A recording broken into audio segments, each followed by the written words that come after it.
मैं मोहम्मद तनवीर।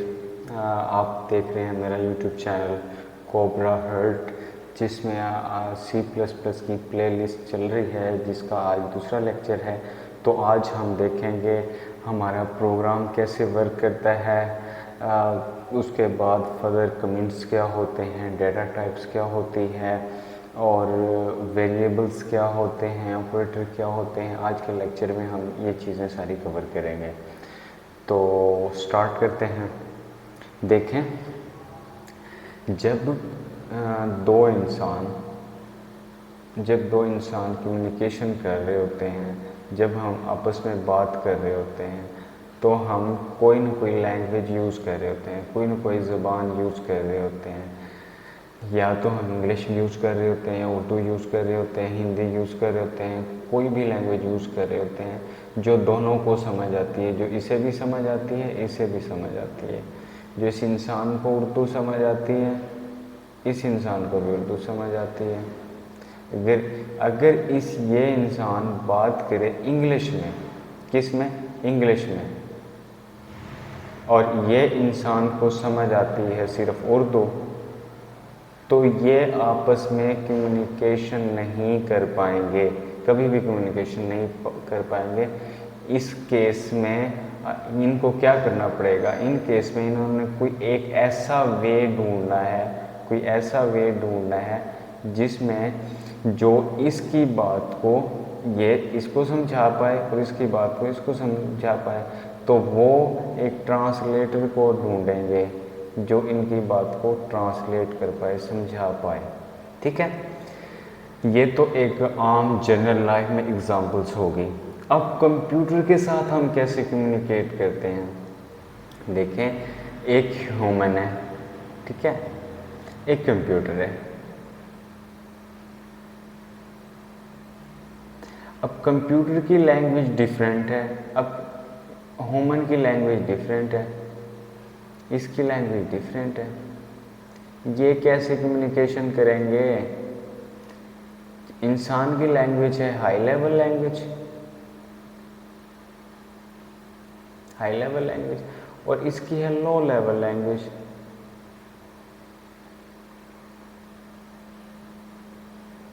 ये आपस में कैसे कम्युनिकेट करेंगे?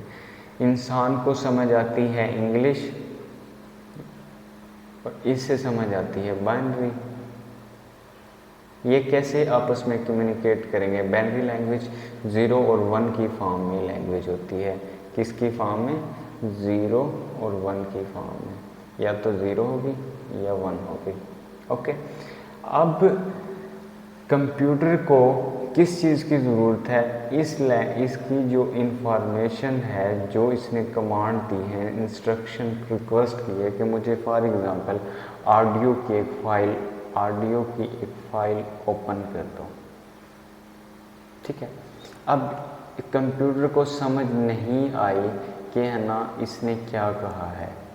कंप्यूटर क्या, हम यहाँ पे क्या यूज़ होता है? एक सॉफ्टवेयर यूज़ होता है जिसे हम कहते हैं कंपाइलर। कंपाइलर क्या काम करता है? कंपाइलर सबसे पहले तो इंस्ट्रक्शन को रीड करता है। इंस्ट्रक्शन को रीड करने के बाद उसको एग्जीक्यूटेबल फॉर्म में लेके आता है। किस में फॉर्म में लेके आता है? एग्जीक्यूटेबल फॉर्म में लेके आता है। मतलब कन्वर्ट, वो अपनी हाई लेवल लैंग्वेज वो कन्वर्ट कर देता है लो लेवल लैंग्वेज में, जो अंडरस्टैंड होती है कंप्यूटर के। जब वो कंप्यूटर को अंडरस्टैंड होती है, कंप्यूटर को पता चल जाता है कि ये टास्क परफॉर्म करना है। ठीक है, देन सॉफ्टवेयर जो आपका है कंपाइलर, ये एग्जीक्यूटेबल फाइल बना देगा। उसके बाद कंप्यूटर क्या करेगा? उस पर प्रोसेस करेगा जो उसने काम करना है। देन वो सेंड करेगा कंपाइलर को, मतलब ऑपरेटिंग सिस्टम जिसे आप कह रहे होते हैं, वैसे प्रोग्राम के अंदर वो अलग चीज़ें होती हैं। फिलहाल मैं वैसे एक जनरल बात कर रहा हूँ। तो कंप्यूटर देन सेंड कर देगा। अब जो 0 और 1 की फॉर्म की लैंग्वेज, ये तो रिस्पॉन्स इसमें कर देगा ना। अब 0 और 1 की लैंग्वेज जो है वो हमें समझ नहीं आती, वो ह्यूमन को रीडेबल नहीं है। अब यहाँ पे क्या होगा, अब देन ये सॉफ्टवेयर एग्जीक्यूटेबल करेगा जो इंसान को अंडरस्टैंड हो, जो इंसान के अंडरस्टैंड हो, यानी वो कन्वर्ट करेगा हाई लेवल लैंग्वेज को लो में, देन लो लेवल लैंग्वेज को हाई लेवल लैंग्वेज में कन्वर्ट कर देगा। ठीक है, ये तो हो गई हमारे प्रोग्राम्स कैसे वर्क करता है। अब आ जाते हैं कि हमारा जो हम कोड लिखते हैं वो कैसे काम करता है। देखें, कंपाइलर जो आपका होता है वो दो काम करता है।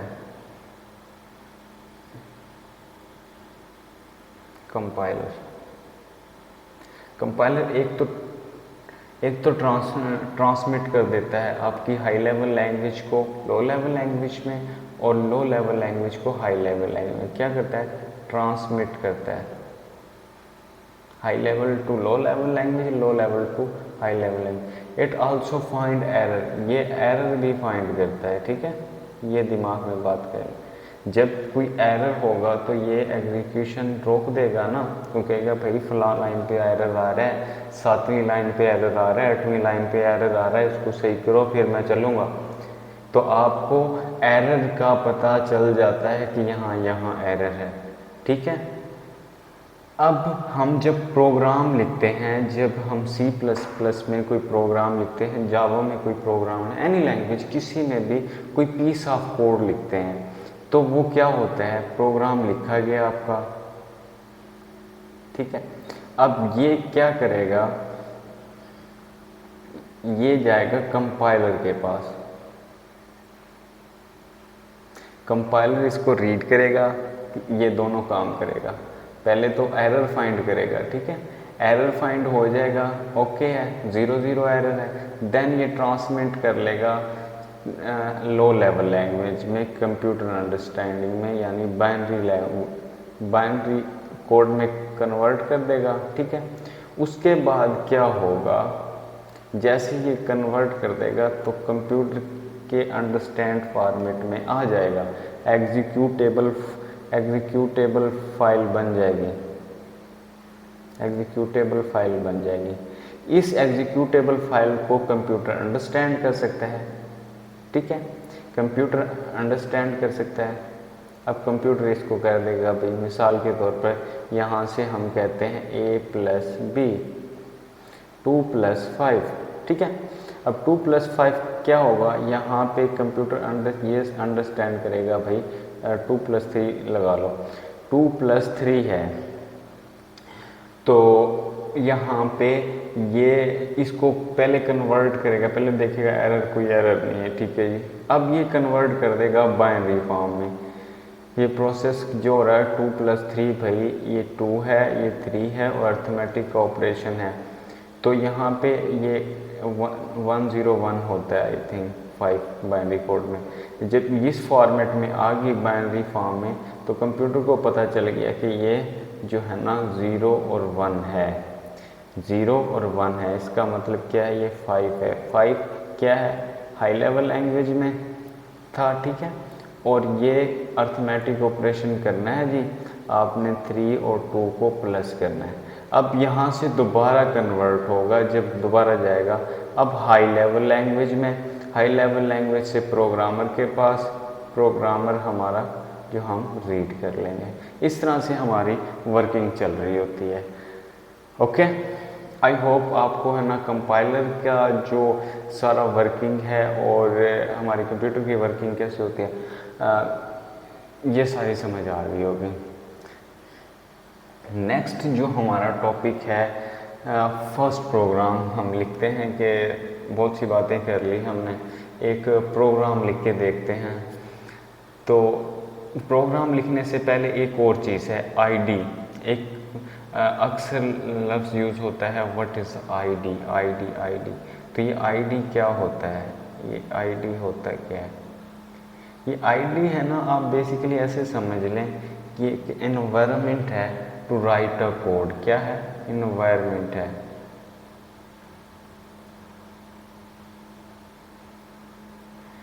To right a code. ठीक है, जहाँ पे आप कोड लिख सकते हैं। एक एडिटर है, एक मतलब एक सॉफ्टवेयर है जहाँ पे आप कोड लिख सकते हैं। बस आपने इतना समझना है इस बात को, ठीक है। यहाँ ये आईडी का मतलब यही होता है, बाकी कुछ भी नहीं है। आपने इस चीज़ को इतना कंसेप्ट में रखना है। एक एनवायरनमेंट होता है, आपको राइट अ कोड, आपका जो कोड लिखना होता है वहाँ का एनवायरनमेंट होता है। बाकी जो फाइंड एरर करता है वो आपका कंपाइलर करता है, ठीक है, और उसको एग्जीक्यूटेबल फॉर्म में लेके आता है, ठीक है। ये सारे काम कंपाइलर कर रहा होता है। ये एक इन्वायरमेंट होता है, इसके अंदर आप बहुत से कंपाइलर हैं। मिसाल के तौर पर VS कोड है, VS कोड के अंदर आप C++ कर सकते हैं, डेव C++ है, 5.11 और 6.3 ये दोनों, ठीक है, आप जो मर्ज़ी यूज़ कर सकते हैं। देन कोड ब्लॉक्स है,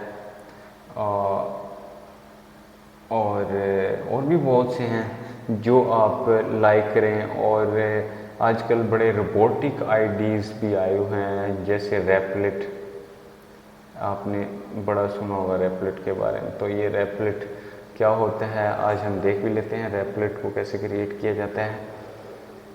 तो हम लिखते हैं सबसे पहले अपना प्रोग्राम, फर्स्ट प्रोग्राम स्टार्ट करते हैं।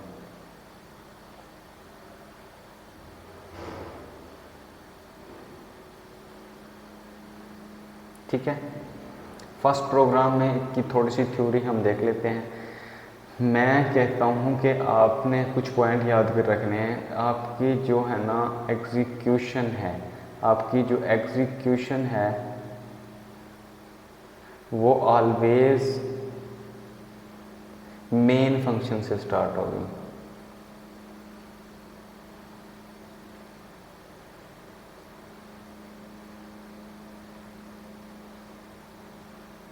ठीक है, हमेशा आपका जो प्रोग्राम चलना स्टार्ट होगा वो मेन फंक्शन से स्टार्ट होगा।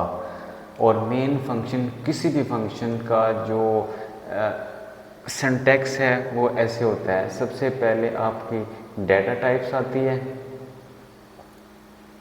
डेटा टाइप्स क्या होते हैं इसको हम बड़े अच्छे से पढ़ेंगे। उसके बाद फंक्शंस का नाम आता है, ऐसे ये ब्रेसेस आती हैं पैरामीट्रिक, और ये फंक्शन की बॉडी होती है। अब जो ये यहाँ पे जो फंक्शन का नाम मैं कह रहा हूँ मेन, जो मेन बार बार यूज़ कर रहा हूँ, ये मेन यहाँ पे नाम होगा मेन, ठीक है। और यहाँ पे डेटा टाइप अगर आपने रिटर्न करवाना है 0 तो आप यहाँ पे इंट लिख लेंगे, अगर नहीं तो वाइड लिख लेंगे, कोई इशू नहीं। तो इस तरह से हमारा सिंटैक्स होता है। तो मज़ीद आपको और भी अच्छे से समझ आएगा जब हम कोड करेंगे। तो अब हम आगे हैं हमारे सॉफ्टवेयर कंपाइलर में डेव C++6.3। तो यहाँ से हम अपनी एक न्यू फाइल क्रिएट करेंगे, ठीक है। यहाँ पे जो मैंने कहा था कि हमारी मेन प्रोग्राम से एग्जीक्यूशन होती है, तो हम अपना कोड लिखेंगे। सबसे पहले इंट मेन, ठीक है। यहाँ पे लिखेंगे हम सी आउट मोहम्मद। हम अपने चैनल का नाम लिख लेते हैं, क्या याद रखेंगे यार, कोबरा हट फर्स्ट प्रोग्राम।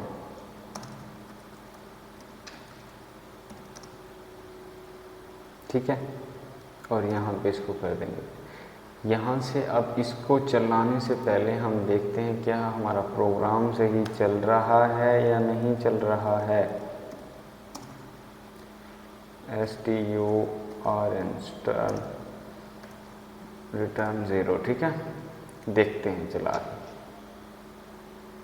फाइल जी फर्स्ट नाम रख लेते हैं हम, okay.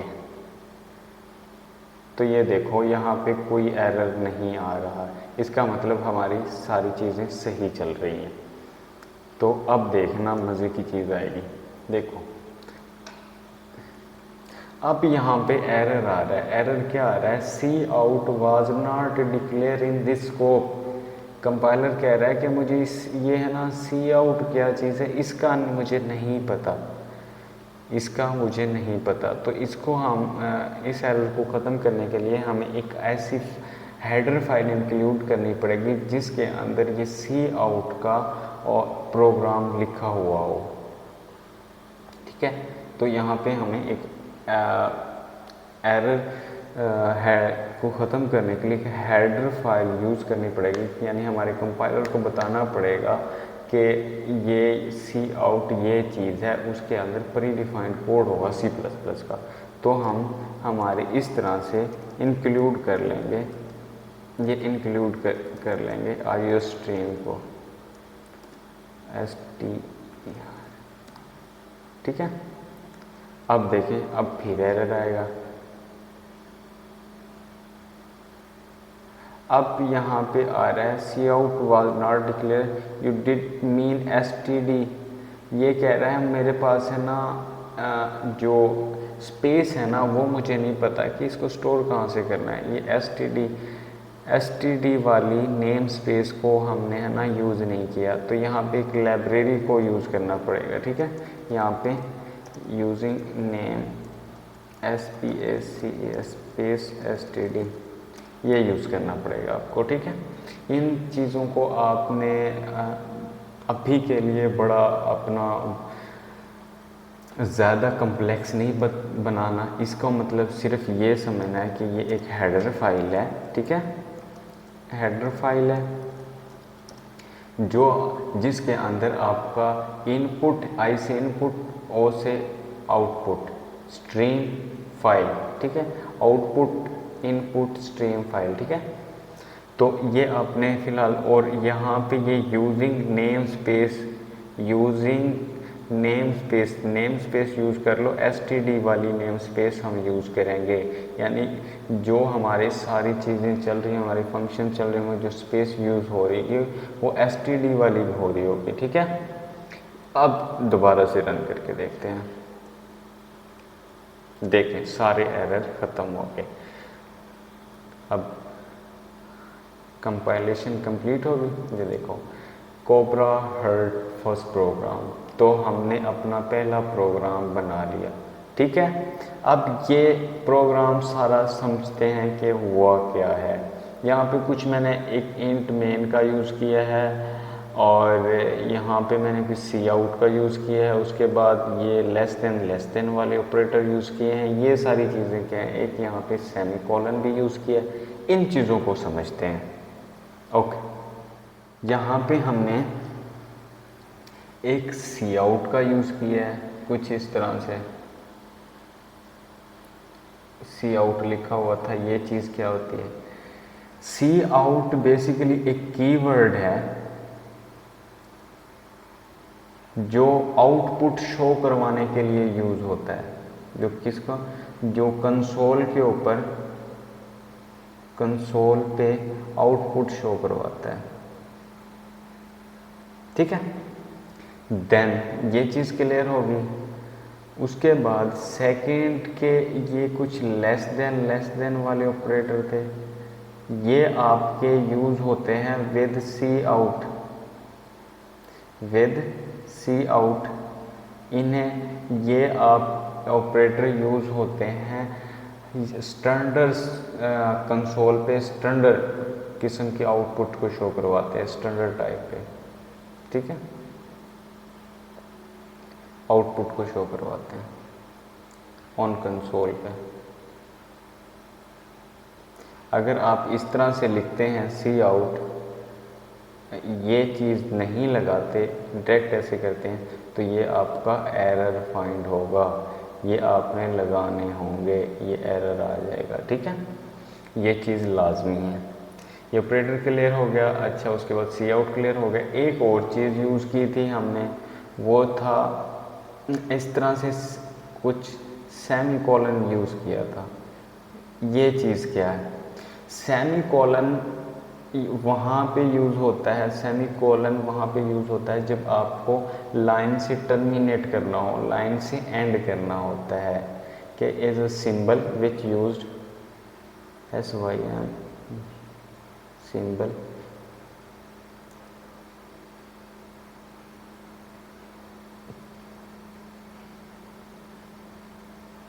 Which use to terminate line. जब आपका लाइन एंड कर रही होनी होती है तो आपने इस सेमी कॉलन का यूज़ करना होता है।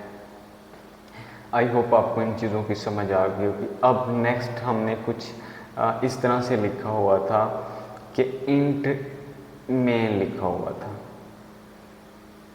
इस तरह से। ये इंट ये बताती है कि हमारा जो रिटर्न होगा, जब हमारा प्रोग्राम ख़त्म होगा वहाँ पे कुछ रिटर्न होना होगा। या अगर यहाँ पे कुछ भी नहीं लिखते, यहाँ पे अगर आप लिखते हैं वाइड तो आप ये भी चल जाए, उसमें आपने रिटर्न कुछ भी लिखने की ज़रूरत नहीं है। तो हमने वहाँ पे लिखा होता रिटर्न 0, यानी हम 0 को रिटर्न कर रहे हैं। ओके, और ये मेन फंक्शन हमारी एग्जीक्यूशन मैंने पहले भी बताया था, जो मेन से स्टार्ट होती है। ओके, अब अगला जो हमारा टॉपिक है वो है डेटा टाइप्स। थोड़ा सा डेटा टाइप्स के बारे में पढ़ लेते हैं। जैसे मैंने पहले भी जिक्र किया था, जो फंक्शन के साथ लिखा जाता है वो डेटा टाइप्स होता है। इस तरह से कुछ डेटा टाइप्स कह रहा था मैं। अब हम पढ़ लेते हैं data types and function and variables के बारे में। अब डेटा टाइप क्या होता है? Data type tell us what type of data to be store in a variable. इसका मतलब यानी कि आपके जो वेरिएबल हैं, आपका जो आइडेंटिफायर है, उसके अंदर किस टाइप का डेटा स्टोर होने जा रहा है। इसकी डेफिनेशन क्या हुई? Tell what type of data store in variable। Okay, ये चीज़ आपने दिमाग में रखनी है कि डेटा टाइप्स क्या होती है, डेटा टाइप्स की क्यों नीड होती है। तो डेटा टाइप्स बताती हैं कि मेमोरी में किस टाइप का डेटा स्टोर होना है वेरिएबल के अंदर। मिसाल के तौर पर यहाँ पे पहला एक डेटा टाइप देख लेते हैं, integer data type. Integer data type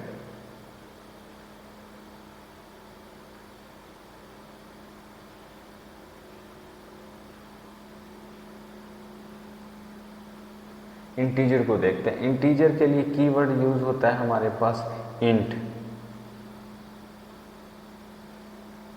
int basically integer value को स्टोर करने के लिए यूज होता है without decimal point. Without decimal point it is use to store integer value without decimal point. इसकी डेफिनेशन ये बन जाएगी, use to store without decimal point.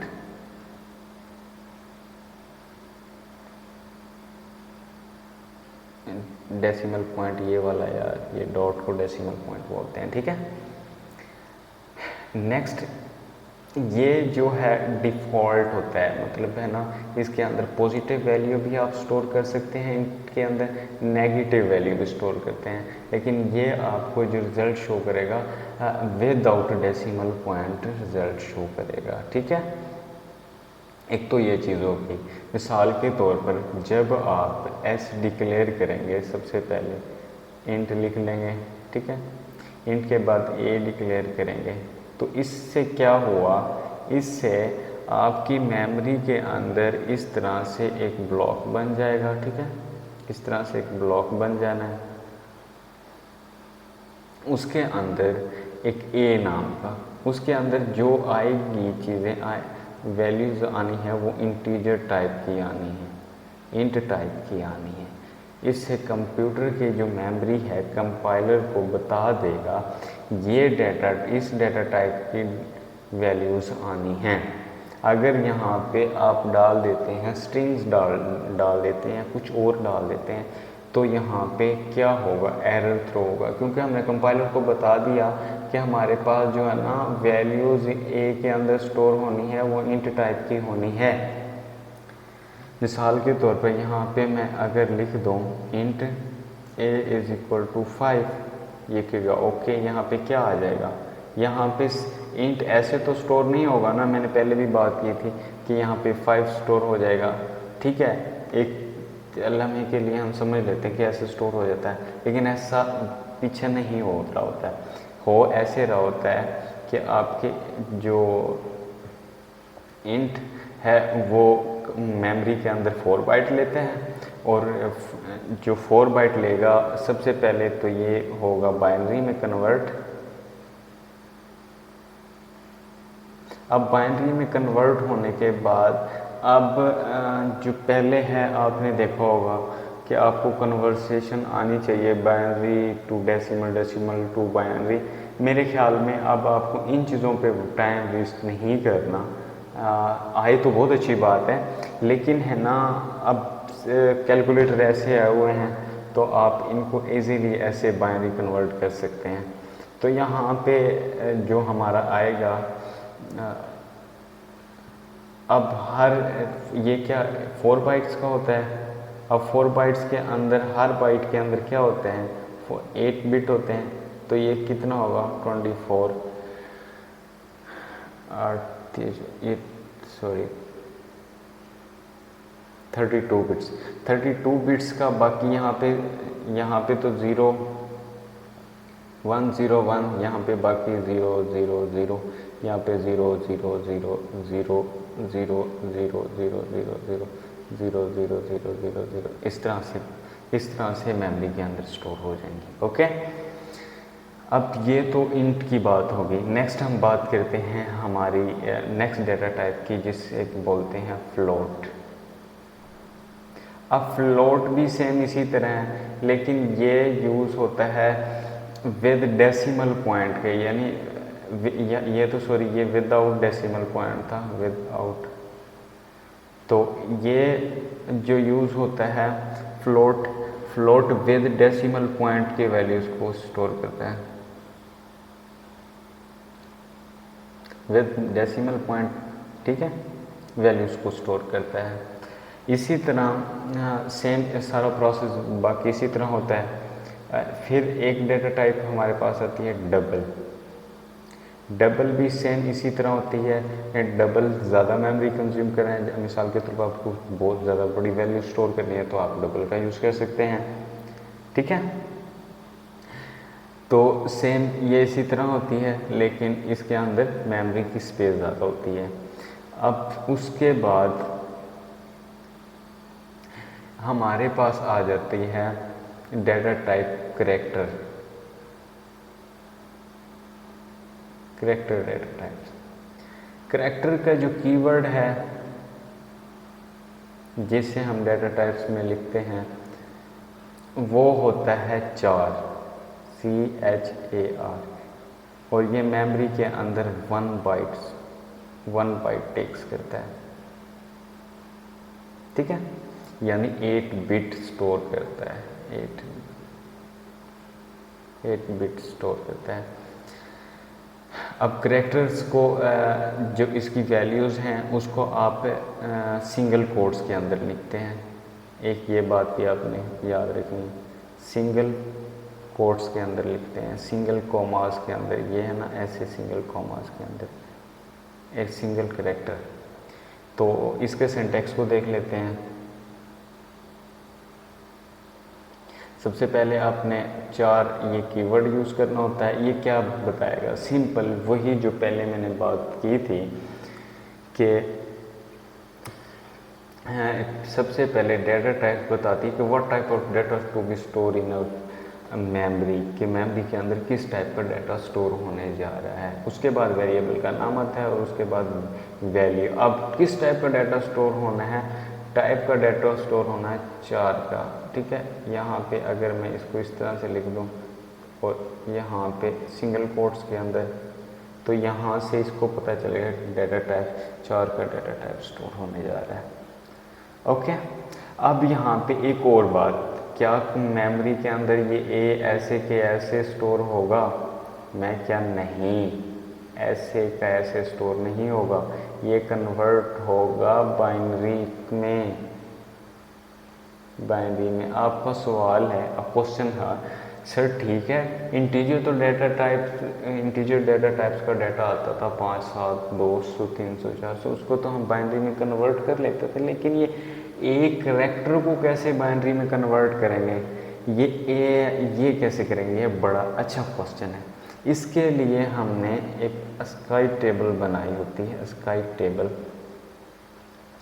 जिसके अंदर एक हर किसी की वैल्यू दी हुई है। यानी कि ये सबसे पहले स्काई के through integer data type integer में कन्वर्ट होगा, इंटीजर में, और इंटीजर से फिर बाइनरी में। यानी इन सब की वैल्यू ए की, बी की, सी की, ये सब की वैल्यूज़ आई थिंक इसकी 97 है या 65 है, मेरे ख्याल में 65 है।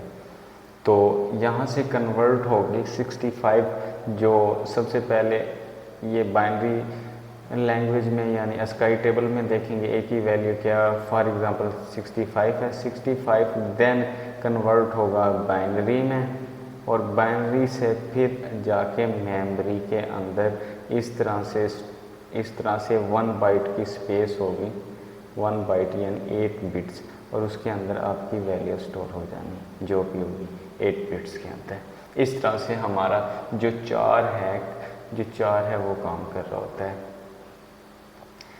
ओके, अब नेक्स्ट जो हमारा है बुलियन डाटा टाइप्स है, बुलियन।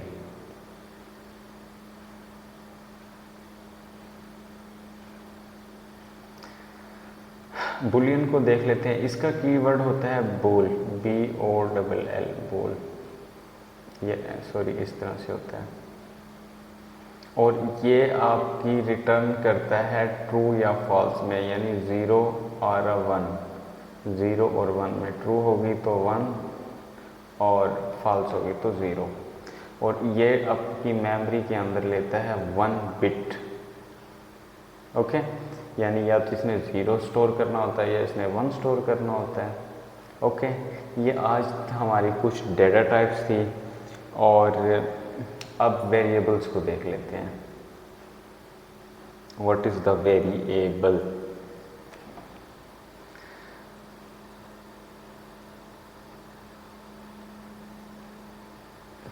वेरिएबल एक आइडेंटिफायर होता है बेसिकली, यानी कोई भी एक नाम होता है जिसके अंदर कोई वैल्यू स्टोर होती है। वेरिएबल बेसिकली एक आइडेंटिफायर होता है, मतलब कि शनाख्ती नाम होता है, ठीक है, जो कोई भी वैल्यूज़ को स्टोर करने के लिए यूज़ होता है।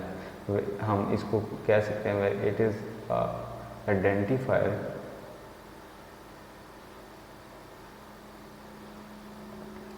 विच is used to hold some value, और इसकी वैल्यू चेंज भी हो सकती है। यानी मिसाल के तौर पर हमारे पास एक इंट, ठीक है, इंट ए वेरिएबल है, ये ए वेरिएबल है, इसको हमें ना 5 कह देते हैं, और बाद में आगे जाके इस ए को हम कर देते हैं 10, तो ये पॉसिबल है। इट कैन वैल्यू, इसकी वैल्यू चेंज हो सकती है, it's possible to change value, ठीक है, इसकी वैल्यू चेंज हो सकती है। आई होप इसकी भी समझ आ गई। अब वेरिएबल्स हमने बहुत यूज़ किए हैं, पहले एक एग्जांपल इसकी और भी ले लेते हैं। मिसाल के तौर पर हम कैरेक्टर डाटा टाइप्स के लेते हैं, तो यहाँ पे मैं लिख लेता हूँ ग्रेड, ठीक है, ग्रेड में यहाँ पे डी, तो यहाँ पे ये जो ग्रेड है ना, ये आइडेंटिफायर है, वेरिएबल है, ठीक है, और ये डी की वैल्यू होल्ड कर रहा है। आई होप इसके वेरिएबल्स की भी समझ आ गई होगी आपको। अब थोड़ा सा हम कोड की तरफ चलते हैं। तो हमने सबसे पहले एक प्रोग्राम बना लिया। अब इसको एग्जीक्यूट करके देखते हैं। जो सारी चीज़ें हमने अभी बनाई हैं, अभी देखी हैं, सबसे पहले हमने एक डेटा टाइप देखी थी इंट। इंट के अंदर आप वैल्यू स्टोर कर सकते हैं, डेटा टाइप इंटीजर टाइप की, ठीक है। अब यहाँ पे मैं स्टोर करता हूँ 34, ठीक है, और इसको मैं यूज़ सी आउट करवा देता हूँ, एक ही वैल्यू इसको, ठीक है। क्या ये सही जवाब देगा? ठीक देना चाहिए।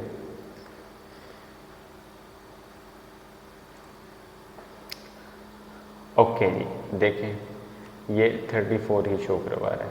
अगर इसको मैं कह दूं कि 34.78, तो क्या अब ये 78 शो करवाएगा? हाँ जी, आपने कमेंट में लिखना है ये करवाएगा या नहीं करवाएगा। ओके, लिख दिया। तो अब देखते हैं, नहीं करवाया। क्या हुआ? मैंने आपको बताया था कि इंटीजर टाइप का डेटा है जो आपको जो डॉट्स के बाद यानी डेसिमल पॉइंट के बाद वाली वैल्यूज़ को नहीं शो करवाएगा, ठीक है। एक तो ये हो गया। सेकंड, यहाँ पे मैंने कहा था फ्लोट। अगर इसको इसको ये शो करवाना है तो ये फ्लोट करवाना पड़ेगा। ओके, अब डेसिमल पॉइंट के साथ वैल्यू शो हो गई, क्योंकि जो आपकी फ्लोट है वो डेसिमल पॉइंट वैल्यू के साथ शो करवाती है, ठीक है। अब डबल देख लेते हैं। डबल भी बिल्कुल इसी तरह काम करता है।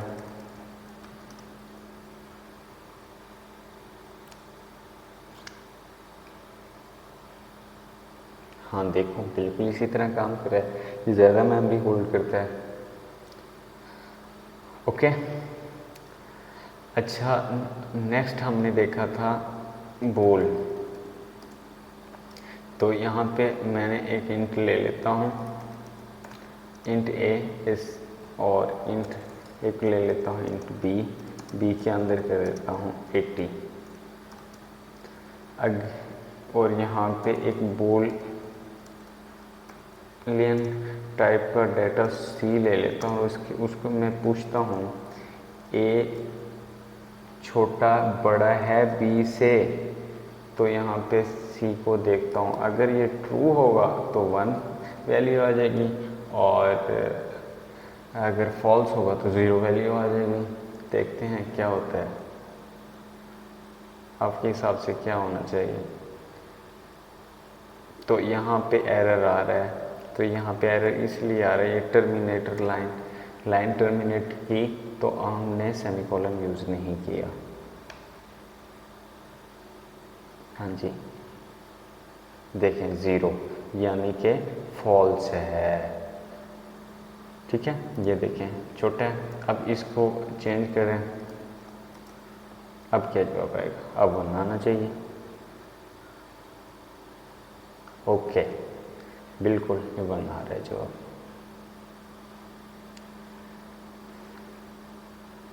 अब तक जो हमने देखा है, जिसमें हमने देख लिया हाउ टू प्रोग्राम वर्क, जिसके अंदर हमने देख लिया how to program work, program की वर्किंग को देख लिया। अच्छा, उसके बाद हमने देखा कि कंपाइलर क्या होता है। उसके बाद हमने देखा कि डेटा टाइप्स कुछ हमने कर ली, बाकी हम साथ साथ करते रहेंगे, ठीक है। वेरिएबल्स को देखा हमने। वेरिएबल्स के बाद अब हमारा जो है एक डेटा टाइप्स को यूज़ करने के लिए एक फार्मूला यूज़ होता है जिसे फंक्शन भी बोलते हैं हम, साइज़ ऑफ। इस चीज़ को अब हम पढ़ेंगे कि साइज़ ऑफ क्या होता है, ठीक है। अब साइज़ ऑफ बेसिकली आपका जो वेरिएबल होता है, आपकी कोई एक्सप्रेशन होती है, आपकी कोई वैल्यू होती है, उसका साइज़ फाइंड करने के लिए यूज़ होता है। साइज़ ऑफ क्या यूज़ करने के लिए यूज़ होता है? Find size. तो इसके ज़रिए हम ना साइज़ फाइंड कर सकते हैं। तो इसको इम्प्लीमेंट करके देखते हैं।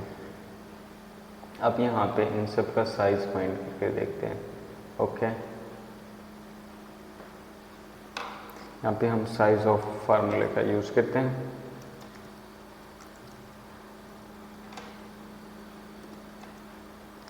उसके अंदर ए का साइज़ फाइंड करते हैं और बी का, सी का। इसको हम फ्लोट बना लेते हैं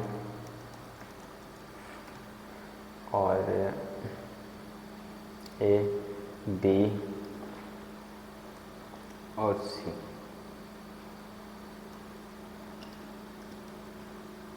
लेट्स गेट चेक करते हैं।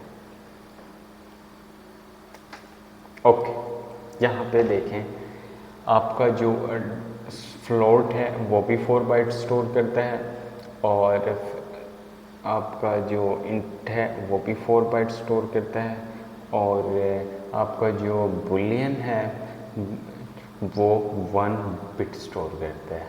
ओके, आई थिंक आपको समझ आ गई होगी इसकी। अब एक हमने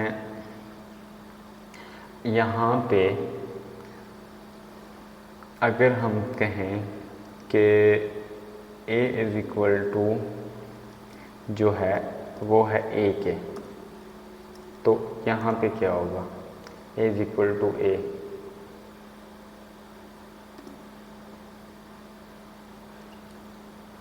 क्या यहाँ पे a जवाब आएगा या एरर आएगा? यहाँ पे क्या होगा? यहाँ पे देखते हैं। यहाँ पे 97 आया है, हालांकि हमने यहाँ पे क्या किया? हमने यहाँ पे क्या किया है? हमने यहाँ पे a लिखा है, तो यहाँ क्या हुआ? इसको ज़रा समझते हैं। इसको समझने के लिए एक हमने टॉपिक पढ़ना है, टाइप कास्टिंग। क्या? Type casting.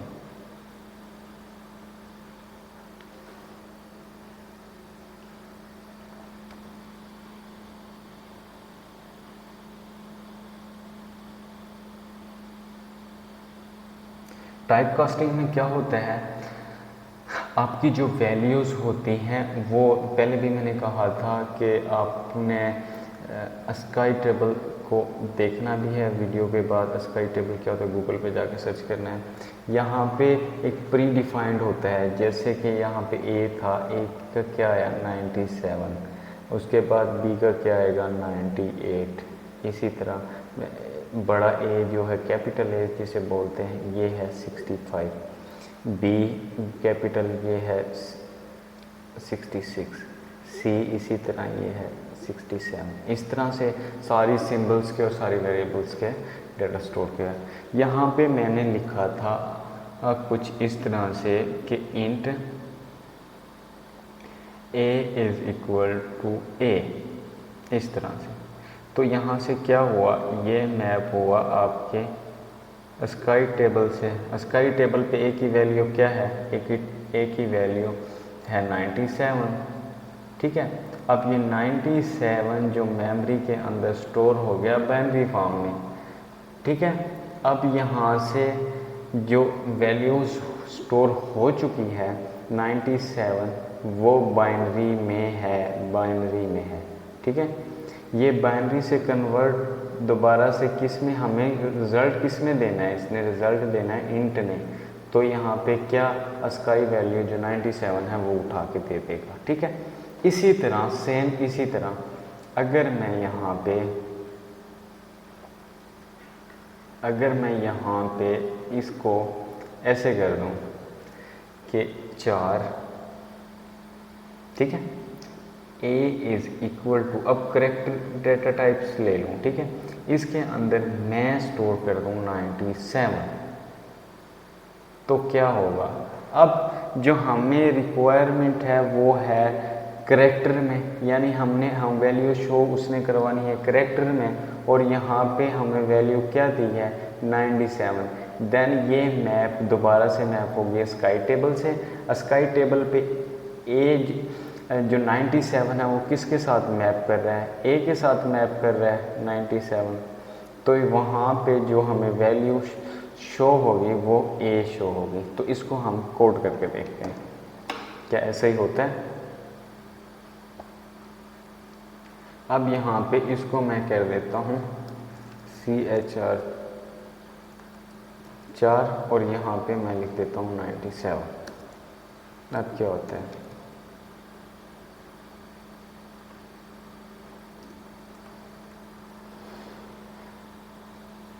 जवाब ए आना चाहिए। देखो ए आया।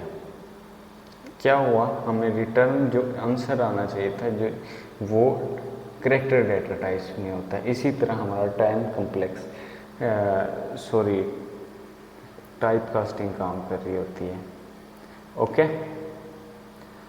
तो आज का लेक्चर जो हमारा था वो मेरे ख्याल में बहुत अच्छा रहा है। हमने साइज ऑफ ऑपरेटर को भी पढ़ लिया है और टाइप ऑफ इम्प्लिसिटी